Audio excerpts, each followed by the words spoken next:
the very first Mighty Morphin figures. This is the 8-inch Green Ranger.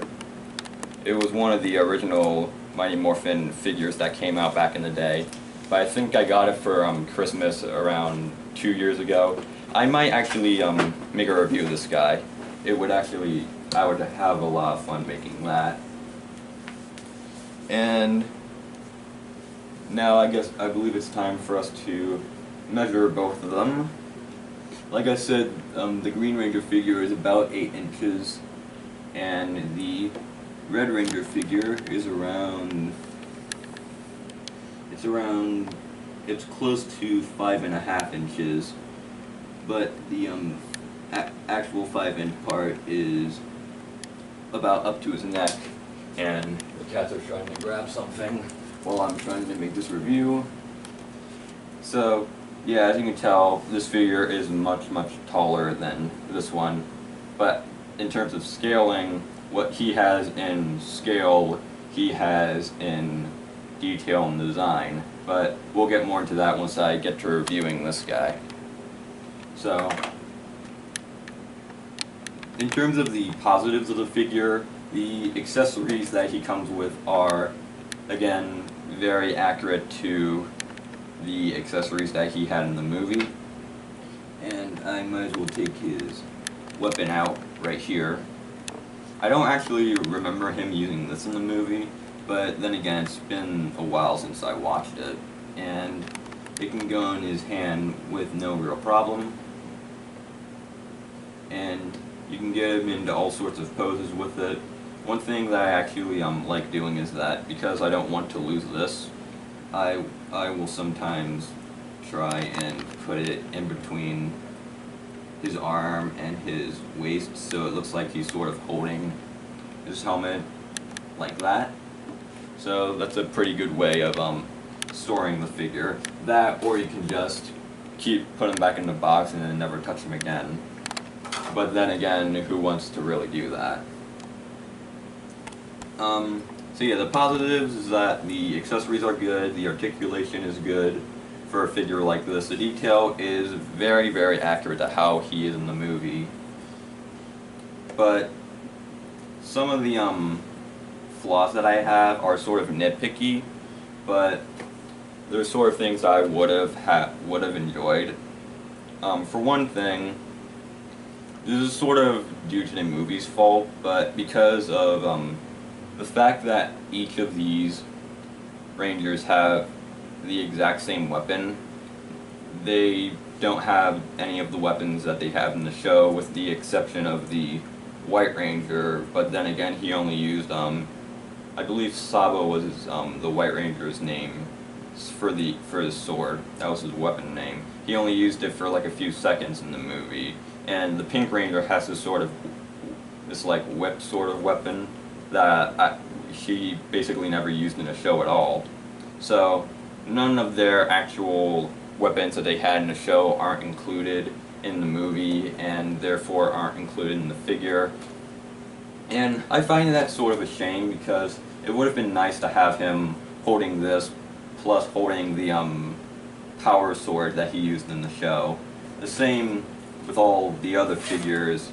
You know, the Black Ranger doesn't have his the power axe. The Blue Ranger doesn't have the I think it's a power lance, I think it was called. The Yellow Ranger doesn't have the power daggers, and the Pink Ranger doesn't have the power bow. So that is sort of disappointing, and despite that, that's sort of the movie's fault. But it still would have been nice to have it as like a sort of a bonus to Power Rangers fans from back in the day. So yeah, those are the only real flaws that I have with the figure. Oh, and for those of you who want to know, yeah, the texture itself isn't really scratchable compared to Godzilla figures that has a much more of a smoother sort of pattern to it.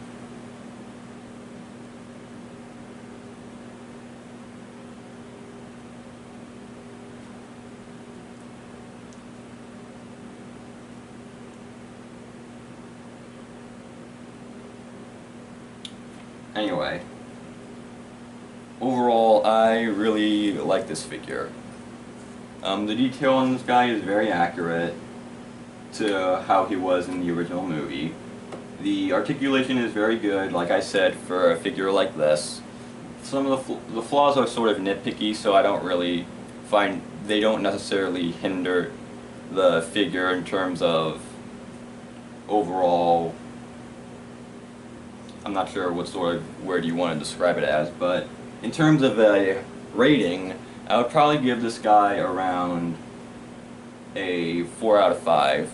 Would I recommend it? If you are a fan of the original movie and if you're a fan of the original Mighty Morphin Power Rangers, I would recommend that you go over to your local Toys R Us and get it for yourself, get it for a friend who's a fan of Power Rangers.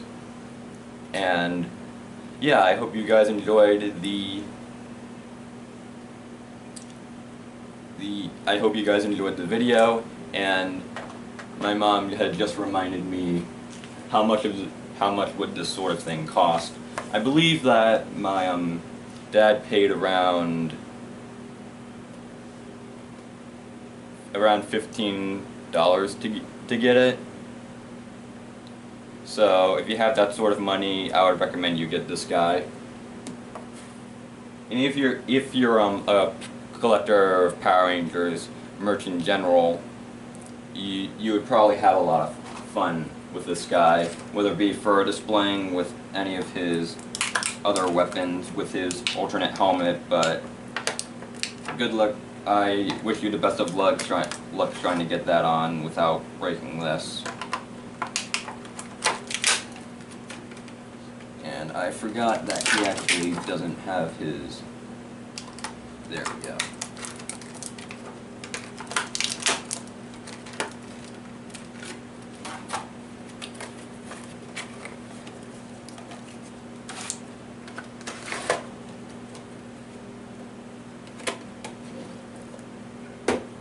So there he is, and I'll just put him right next to the figure is almost as big as the box. That's actually kind of interesting. So I hope you guys enjoyed this sort of review for the Jasper Cat production show. If you did, make sure to like the video. Make sure to put in the comment section below what you thought of the figure, what you thought of the movie, and also in the comment section tell me whether or not you're going to be seeing the new 2016-2017 Power Rangers reboot that they're going to be making. I, for one, am most definitely going to try and see it once it comes out. But yeah, tell me in the comment section below what you think of that. And make sure to, if you haven't already, subscribe to the channel. That way you can find out when new videos are coming out. And make sure to also follow us on Facebook, which is just called Jasper Cat Productions, the same as our YouTube channel. There we can post pictures of and discuss the sort of things that have been going on in our lives behind the scenes of the Jasper Cat production show, and also have a little bit of a preview of what my next review is going to be about. But yeah, until next time, I hope to see you where we go back to the Kirby series with Kirby's arch rival and my favorite character in the entire Kirby series. Until next time, I am Benjamin Contreras, and bye.